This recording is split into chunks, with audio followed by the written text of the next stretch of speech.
Hey hello guys, welcome back to our channel. So ഇന്ന് നമ്മൾ നോക്കുന്നത് ബ്ലൂ ലോക്ക് എന്ന ജാപ്പനീസ് അനിമി TV സീരീസിന്റെ സീസൺ 1 9ാമത്തെ എപ്പിസോഡാണ്. സോ എപ്പിസോഡോട് പോകുന്നതിന് മുമ്പ് എല്ലാവരും നമ്മുടെ വീഡിയോ ഒന്ന് ലൈക്ക് ചെയ്യുക. നിങ്ങൾ ലൈക്ക് ചെയ്യുന്ന സമയത്ത് ഈ വീഡിയോക്ക് എത്ര ലൈക്ക് ആണെന്ന് തീർച്ചയായിട്ടും താഴെ ഒന്ന് കമന്റ് ചെയ്യുക. അപ്പോൾ സമയങ്ങളാതെ നേരെ എപ്പിസോഡിലോട്ട് പോകാം. എപ്പിസോഡ് തുടക്കത്തിൽ ഇസഗിയുടെ ടീമിന്റെ മൂവ്മെന്റ്സ് എല്ലാം ഉപയോഗിച്ച് നാഗി ഒരു ഗോൾ വളരെ സിമ്പിൾ ആയിട്ട് അടിക്കുന്നു. ഇനി ഇതുപോലെ ഒരു 5 ഗോൾ കൂടി അടിച്ചിട്ട് ഞാൻ അവിടെ പോയി ഫോണിൽ കളിക്കട്ടെ എന്ന് ചോദിക്കുകയാണ് നാഗി. തലക്ക് മുകളിലൂടെ അവന്റെ മുമ്പിലോട്ട് വരുന്ന ബോൾ രണ്ട് സൈഡിലും ഡിഫൻഡേഴ്സ് ഉണ്ടായിരുന്നു. എന്നിട്ടും മിഡ് റേഞ്ചിൽ വെച്ച് അവൻ ഗോൾ അടിച്ചു. ഇവൻ ശരിക്കും ഒരു മോൺസ്റ്ററാ എന്ന് ചിന്തിക്കുവാണ് ഇസഗി. ഹേയ് ഗൈസ്, ജസ്റ്റ് ഒരു ഗോളല്ലേ, നമുക്ക് നോക്കാം എന്ന് ഇഗ്രാഷി വിളിച്ച് പറയുന്നു. സോ ഇപ്പൊ കുനുഗാമിയാണ് ബോൾ കൊണ്ട് ഓടിക്കൊണ്ടിരിക്കുന്നത്. 6 മീറ്റേഴ്സ് 3 മീറ്റേഴ്സ് എന്ന് പറഞ്ഞ് ഗോൾ പോസ്റ്റിനെ ലക്ഷ്യമാക്കി പോയിക്കൊണ്ടിരിക്കുകയാണ് അവൻ. എന്ന് പെട്ടെന്നാണ് അവന്റെ അടുത്തോട്ട് റിയോ വരുന്നത്. നിന്നെ പറ്റി എനിക്ക് അറിയില്ലെന്നാണോ നീ വിചാരിച്ചേ? നിന്റെ ആ ഗോൾ റേഞ്ച് ഏരിയയിലോട്ട് നിന്നെ ഞാൻ വിടില്ല എന്ന് പറഞ്ഞ് റിയോ അവന്റെ കയ്യിൽ നിന്ന് ബോൾ എടുക്കുന്നു.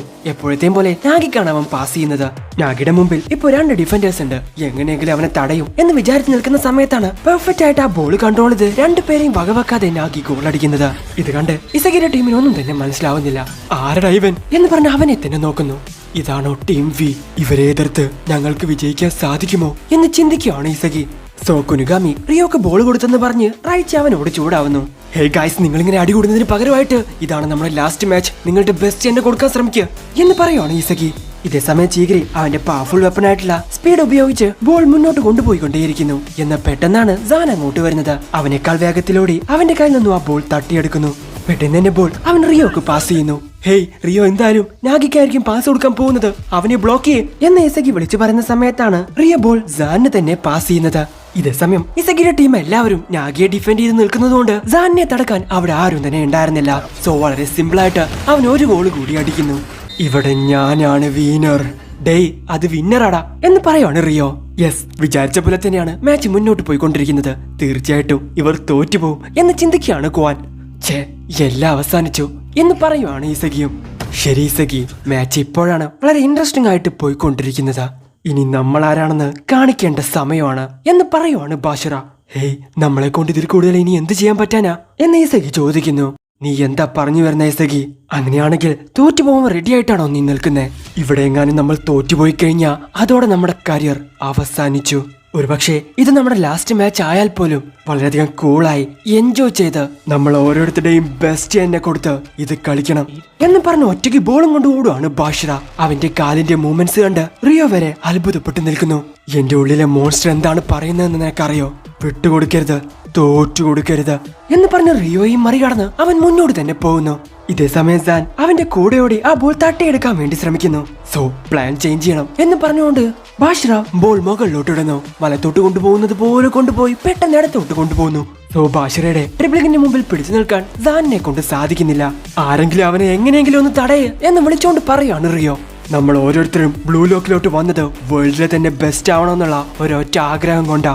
എന്നാൽ ഇവിടെ വെച്ച് നമ്മൾ വിട്ടുകൊടുത്താ നമ്മളൊരു തോൽവിയാണെന്ന് നമ്മൾ തന്നെ നമ്മളെ സമ്മതിപ്പിക്കുന്നത് പോലെയാവും എന്ന് വിളിച്ചു പറയുവാണ് ബാഷിറ. അതെ, തോറ്റുപോകുമെന്ന് ഉറപ്പായി കഴിഞ്ഞാ പിന്നെ നഷ്ടപ്പെടാൻ ഒന്നുമില്ലല്ലോ. ഇതാണ് ഞങ്ങളുടെ ലാസ്റ്റ് മാച്ച് എങ്കിൽ ഇവിടെ വെച്ച് ഒരിക്കലും ഞാൻ പിന്മാറില്ല. എന്റെ ബെസ്റ്റ് എന്നെ കൊടുത്ത് ഞാൻ ഇതിൽ അവസാനിപ്പിക്കുന്നതായിരിക്കും. തോൽക്കുന്നതിന് മുൻപ് തോൽവി സമ്മതിക്കാൻ ഞാൻ തയ്യാറല്ല എന്ന് ഇസഗി പറയുന്ന സമയത്താണ് ബാഷിറ വളരെ മനോഹരമായിട്ട് ഒരു ഗോൾ അടിക്കുന്നത്. അടുത്തത് നിന്റെ അവസരമാണ് ഇസഗി എന്ന് പറഞ്ഞ് അവനെ ചൂണ്ടി പറയുവാണ് ബാഷിറ. അവന്റെ ടീമിലും നെറ്റ് ടൈറ്റാക്കി വെച്ച കുറച്ചു പേരുണ്ടെന്ന് തോന്നുന്നു. പക്ഷെ ഒരിക്കലും അവരെ വിജയിക്കാൻ സമ്മതിക്കരുത് എന്ന് പറയുവാണ് റിയോ. ഹേയ് ബാഷിറ, നീ സൂപ്പറാടാ, നീ ശരിക്കും കലക്കിയടാ എന്ന് പറഞ്ഞ് എല്ലാവരും അവന്റെ അടുത്തോട്ട് വരുന്നു. ഈ ഗോൾ അത് അവന്റെ വെപ്പൺ യൂസ് ചെയ്ത് അവൻ ക്രിയേറ്റ് ചെയ്തതാണ്. നീ നിന്റെ പേഴ്സണൽ ലിമിറ്റ് അത് ബ്രേക്ക് ചെയ്തു. അത് കാരണമാണ് നിനക്ക് ഗോൾ അടിക്കാൻ സാധിച്ചത്. ഈഗോ പറഞ്ഞ ആ ഫോർമുല അത് ഇതാണ് എന്ന് പറയുവാണ് ഇഗ്രാഷി. നീ പറയുന്നൊന്നും എനിക്ക് മനസ്സിലായില്ല, പക്ഷെ എന്റെ ആ മൂവ്സ് എല്ലാം ഓട്ടോമാറ്റിക്കലി എന്റെ തലയ്ക്കകത്ത് വന്നതാ. ഞാൻ അതിന്റെ ഫ്ലോയിൽ അങ്ങ് പോയി, അത്രേ ഉള്ളൂ എന്ന് പറയുവാണ് ബാഷിറ. അങ്ങനെയാണെങ്കിൽ ഞങ്ങളുടെ ഓരോരുത്തരുടെയും വെപ്പൺ ഞങ്ങൾ മാക്സിമൈസ് ചെയ്യണം. ഓരോരുത്തരുടെയും ലിമിറ്റ് ബ്രേക്ക് ചെയ്ത് കളിച്ചാൽ മാത്രമേ അവരെ കൊണ്ട് അവരുടേതായിട്ടുള്ള സൊല്യൂഷൻ കണ്ടെത്താൻ സാധിക്കൂ എന്ന് പറയുവാണ് ഇസഗി. ലക്കിലി അവരൊരു ഗോൾ അച്ചീവ് ചെയ്തു. പക്ഷെ ഇപ്പൊ നമ്മൾ ആരാണെന്ന് നമ്മൾ കാണിച്ചു കൊടുക്കണം. 6 മാസം മുൻപാണ് ഞാനും നാഗിയും ആദ്യമായി ഫുട്ബോൾ കളിക്കുന്നത്. എന്നാൽ ഇതുവരെ തോറ്റിട്ടില്ല എന്ന് പറയുവാണ് റിയോ. എന്ത്, വെറും 6 മാസമോ? 6 മാസം കൊണ്ട് നിങ്ങൾ ഇത്രയധികം ഇമ്പ്രൂവ് ആയിരിക്കുന്നോ എന്ന് ചോദിക്കുകയാണ് ഇഗ്രാഷി. അങ്ങനെയാണെങ്കിൽ ഇവർ രണ്ടുപേരും ഒരു നോബീസ് ആണല്ലോ. ഹേ റൈച്ചി, നീ റിയോയെ മാത്രം ഡിഫെൻഡ് ചെയ്യേ എന്ന് പറയുവാണ് ഇസഗി. ഓ പണ്ടാരടങ്ങാനായിട്ട് ഞാൻ ഗോൾ അടിച്ചില്ലെങ്കിലും കുഴപ്പമില്ല, തീർച്ചയായിട്ടും ഞാൻ ഇത് ചെയ്തിരിക്കും. പക്ഷേ മറ്റുള്ളവരെ കൊണ്ട് നിങ്ങൾ ഗോൾ അടിക്കാൻ സമ്മതിച്ചാ നിങ്ങളൊക്കെ തീർന്നടാ എന്ന് പറയുവാണ് റൈച്ചി. ഇതേ സമയം ബോളും കൊണ്ട് മുന്നോട്ട് ഓടിക്കൊണ്ടിരിക്കുകയാണ് റിയോ. പെട്ടെന്നാണ് അവനെ തടുക്കാൻ വേണ്ടി റൈച്ചി അങ്ങോട്ട് വരുന്നത്. വേറെ വഴിയില്ലാത്തതുകൊണ്ട് റിയോ സാനിന് നേരെ ബോൾ ഇട്ട് കൊടുക്കുന്നു. ഒരു പക്ഷേ നീ എന്നെ തോൽപ്പിച്ചിട്ടുണ്ടാകും, പക്ഷേ ഇവിടെ ഞാനാണ് ഫ്ലാഷ്. ഇതേ സമയം സാൻ നാഗിക്ക് ബോൾ പാസ് ചെയ്യുന്നു. സോ ബോൾ കിട്ടിയ സ്ഥലത്ത് വെച്ച് തന്നെ അവന് ഗോൾ അടിക്കാൻ വേണ്ടി സാധിക്കും. പെട്ടെന്ന് അവൻ പുറകിലോട്ട് തിരിഞ്ഞ് മിഡ് റേഞ്ചിൽ വെച്ച് ഗോൾ അടിക്കൂടാന്നും പറഞ്ഞ് നിൽക്കുന്ന സമയത്ത് പെട്ടെന്ന് ഇഗ്രാഷി മുമ്പിലോട്ട് ചാടുന്നു. ബോൾ അവന്റെ മോന്തയെ കൊണ്ട് അവിടെ നിന്നും തെറിച്ചു പോകുന്നു. വേദന കൊണ്ട് അവൻ അവിടെ കടന്ന് അലറുന്നു. എന്ന ഇതേ സമയം ആ ബോൾ ബാഷിറയുടെ അടുത്തോട്ടാണ് പോകുന്നത്. എന്നെ മറികടന്ന് നിന്നെ കൊണ്ട് പോകാൻ പറ്റുമെന്ന് തോന്നുന്നുണ്ടോ എന്ന് ചോദിക്കുകയാണ് റിയോ. പറ്റില്ല, പക്ഷേ എന്റെ ഫ്രണ്ട്സും എന്നെ പോലെ കളിക്കാൻ തുടങ്ങിയിരിക്കുന്നു എന്ന് പറഞ്ഞ അവൻ ആ ബോൾ ഗുനിഗാമിക്ക് പാസ് ചെയ്യുന്നു. സോ ഗുനിഗാമി അവന്റെ ഷൂട്ടിംഗ് റേഞ്ചിലോട്ട് പോകുന്നതിന് മുൻപ് തന്നെ അവനെ ഡിഫെൻഡ് ചെയ്യുന്നു. ഹേയ്, അവരെ മറികടന്ന് നിന്നെ കൊണ്ട് ഗോൾ അടിക്കാൻ സാധിക്കില്ല, ഇങ്ങോട്ട് പാസ് ചെയ്യ് എന്ന് പറയുവാണ് ഗിൻ. ഹേയ് ഗുനിഗാമി, നിന്നെ കൊണ്ട് സാധിക്കും, കാരണം നീ ഒരു ഹീറോയാ എന്ന് വിളിച്ചു പറയുവാണ് ഇസഗി. സോ സ്ട്രൈക്കിംഗ് റേഞ്ചിനെ വെച്ച് ഒരുപാട് ദൂരെയാണ് ഗുനിഗാമി നിൽക്കുന്നത്. എല്ലാവരും അവരുടെ സ്കില്ലും വെപ്പണും ഇംപ്രൂവ് ചെയ്തുകൊണ്ടേയിരിക്കുവാണ്. ഞാനും എന്റെ ലിമിറ്റിനെ ക്രോസ് ചെയ്ത് മുന്നിലോട്ട് പോയേ പറ്റൂ എന്ന് പറഞ്ഞ അവന്റെ സ്ട്രൈക്കിംഗ് റേഞ്ചിനേക്കാൾ കുറച്ച് മുൻപിൽ നിന്ന് തന്നെ അവൻ ഷൂട്ട് ചെയ്യുന്നു. ഇത്രയും ദൂരത്തുനിന്ന് വരുന്ന ബോൾ തീർച്ചയായിട്ടും ഒരു സ്പിന്നിംഗ് ബോൾ ആയിരിക്കും എന്ന് ചിന്തിക്കുവാണ് കീപ്പർ. എന്നാൽ കീപ്പറുടെ അടുത്ത് എത്തിയതും ലൈറ്റ് ആയിട്ടൊന്ന് തിരിഞ്ഞ് അത് നേരെ പോസ്റ്റിനകത്തോട്ട് കയറുന്നു. എന്ത് നോ സ്പിന്നോ എന്ന് ചിന്തിക്കുവാണ് ഗോൾ കീപ്പർ. ഹേയ്, നോ സ്പിന്നായിട്ട് ബോൾ കിക്ക് ചെയ്യാൻ പറ്റുമെന്ന് നീ ഞങ്ങളോടൊന്നും പറഞ്ഞില്ലല്ലോ. അത് ആ സമയത്ത് പെട്ടെന്ന് എന്റെ മൈൻഡിലോട്ട് വന്നതാണ്. എന്റെ വെപ്പണും സ്കില്ലും ഇനിയും വർദ്ധിപ്പിക്കണമെന്ന് ഞാൻ വിചാരിച്ചു എന്ന് പറയുവാണ് കുനിഗാമി. ഇതിൽ തോറ്റ അവരുടെ കരിയർ അതോടെ അവസാനിക്കും എന്നുള്ളത് കൊണ്ട് എല്ലാവരുടെ അവരുടെ വെപ്പണും സ്കില്ലും വളരെയധികം ഇംപ്രൂവ് ആക്കിക്കൊണ്ടേയിരിക്കുവാണ്. എന്റെ വെപ്പൺ സ്പെഷ്യൽ അവയർനെസ് ഇതെങ്ങനെയാ ഞാൻ മാക്സിമൈസ് ചെയ്യുന്നേ, എങ്ങനെയാ എന്നെ കൊണ്ട് വിജയിക്കാൻ പറ്റുക എന്ന് ചിന്തിക്കുവാണ് ഈസഗി. ഹേയ്, ഇതുവരെ നമ്മുടെ ഫോർമേഷൻ കറക്റ്റ് തന്നെയായിരുന്നു, ഇങ്ങനെ തന്നെ പോയാ നമ്മൾക്ക് വിജയിക്കാൻ സാധ്യതയുണ്ട് എന്ന് പറയുവാണ് ഈമാൻ. അവർ 2 ഗോൾ അടിച്ചിരിക്കാം, പക്ഷേ വിജയിക്കാൻ ഇനിയും നമ്മൾക്ക് ടൈം ബാക്കിയുണ്ട് എന്ന് ടീം വിയിലെ ദാനും പറയുന്നു. സോ ബ്രേക്ക് അവസാനിച്ചു, മാച്ചിന്റെ സെക്കൻഡ് ഹാഫ് ആരംഭിക്കുന്നു. കഴിഞ്ഞ ഗോൾ കുനിഗാമി അടിച്ചതുകൊണ്ട് എല്ലാവരും ഇപ്പൊ ടാർഗറ്റ് ചെയ്യുന്നത് അവനെയാണ്. സോ പെട്ടെന്ന് തന്നെ ബോൾ ഗിന്നിന് നേരെ പാസ് ചെയ്യുന്നു. അവന്റെ ബോഡി കൺട്രോൾ ഉപയോഗിച്ച് അവൻ മുകളിലോട്ട് ചാടുന്നു. കാലുകൾ ഉപയോഗിച്ച് പോസ്റ്റിനെ ലക്ഷ്യമാക്കി ആ ബോൾ അടിക്കുന്നു. അതിപ്പോ ഗോൾ ആവൂടാന്ന് പറഞ്ഞ് നിൽക്കുന്ന സമയത്താണ് സാൻ അങ്ങോട്ട് വന്നത് തടയുന്നത്. തെറിച്ചു പോയ ബോൾ നേരെ ചെന്ന് വീഴുന്നത് ഇസഗിയുടെ അടുത്തോട്ടാണ്. 23 മീറ്റേഴ്സ് ഡിസ്റ്റൻസിലോട്ട് പോയി കഴിഞ്ഞാൽ തീർച്ചയായിട്ടും എനിക്ക് ഗോൾ അടിക്കാൻ സാധിക്കും എന്ന് പറഞ്ഞ് ബോളും കൊണ്ട് അവൻ പോകാൻ നിൽക്കുന്ന സമയത്താണ് പെട്ടെന്ന് അവന്റെ മുമ്പിലോട്ട് മറ്റേ ടീമിലെ ആളുകൾ വരുന്നത്. എന്തുകൊണ്ട് എപ്പോഴും ബോൾ എന്റെ കയ്യിൽ നിന്ന് മിസ്സാവുന്നേ? മറ്റുള്ളവരെ പോലെ ഡ്രിബ്ലിങ്ങും അല്ലെങ്കിൽ വേറെ എന്തെങ്കിലും ആണ് എന്റെ വെപ്പണെങ്കിൽ തീർച്ചയായിട്ടും എന്നെ കൊണ്ട് അത് ഇമ്പ്രൂവ് ചെയ്യാൻ സാധിച്ചേനെ. പക്ഷേ ഇപ്പോ എന്റെ അടുത്ത് ഇല്ലാത്തതിനെ പറ്റി ആലോചിച്ച് ടെൻഷൻ അടിച്ചിട്ട് കാര്യമില്ല, അതിനുള്ള ടൈമും ഇല്ല. ടൈം അവസാനിക്കുന്നതിന് മുമ്പ് എന്റെ സ്കിൽ എങ്ങനെയെങ്കിലും ഇമ്പ്രൂവ് ചെയ്ത് എനിക്ക് ഗോൾ അടിച്ചേ പറ്റൂ എന്ന് ചിന്തിക്കുകയാണ് ഇസഗി. ഹേയ്, നീ വളരെയധികം വീക്കാണല്ലോ. ഫുട്ബോളാ കളിച്ച് നീ എന്ത് നേടാൻ പോവാ? നിന്റെ അടുത്ത് സ്ട്രോങ് ഫിസിക് ഇല്ല, സ്പീഡ് ഇല്ല, പിന്നെ എന്തിനാ ആവശ്യമില്ലാതെ ഇങ്ങനെ ഫൈറ്റ് ചെയ്യുന്നേ? തോറ്റു തന്നേക്ക് എന്ന് പറയാണ് നാഗി.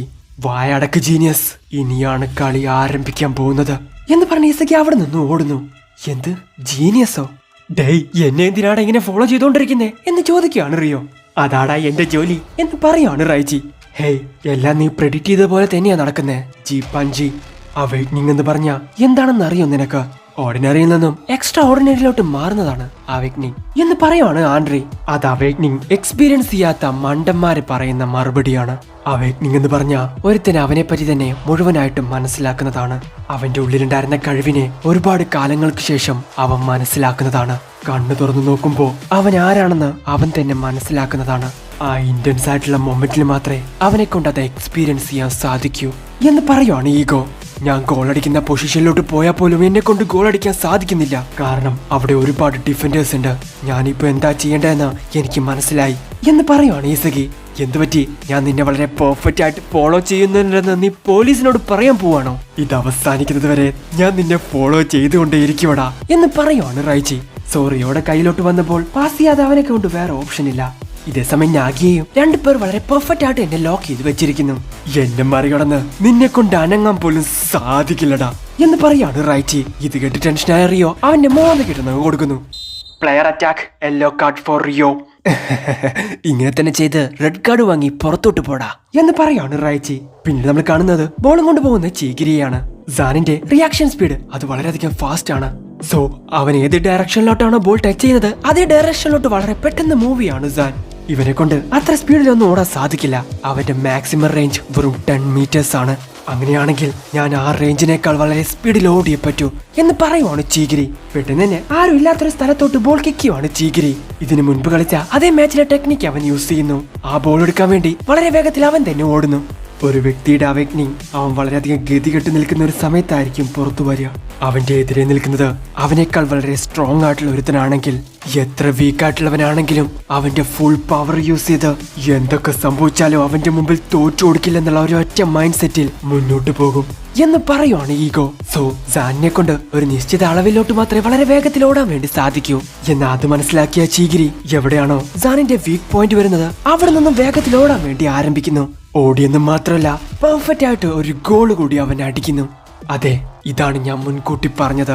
ഇങ്ങനെയുള്ള സിറ്റുവേഷൻ വരുന്ന സമയത്ത് മാത്രമേ ഒരു യഥാർത്ഥ സ്ട്രൈക്കറെ കൊണ്ട് ഗോൾ അടിക്കാൻ സാധിക്കൂ എന്ന് പറയുവാണ് ഈഗോ. സോ അവിടെ വെച്ച് എപ്പിസോഡ് അവസാനിക്കുന്നു.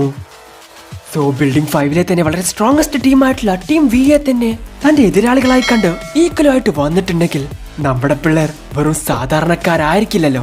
സോ ഇനിയാണ് കഥ ആരംഭിക്കുന്നത്. എന്തായാലും നിങ്ങൾക്ക് ഇഷ്ടപ്പെടുന്ന ലൈക്ക് ചെയ്യുക, ഷെയർ ചെയ്യുക, സബ്സ്ക്രൈബ് ചെയ്യാത്ത ബെൽ ഐക്കൺ എനേബിൾ ചെയ്യുക. അടുത്ത എപ്പിസോഡ് അടുത്ത ദിവസം വരാതെ വരയ്ക്കും. ബൈ.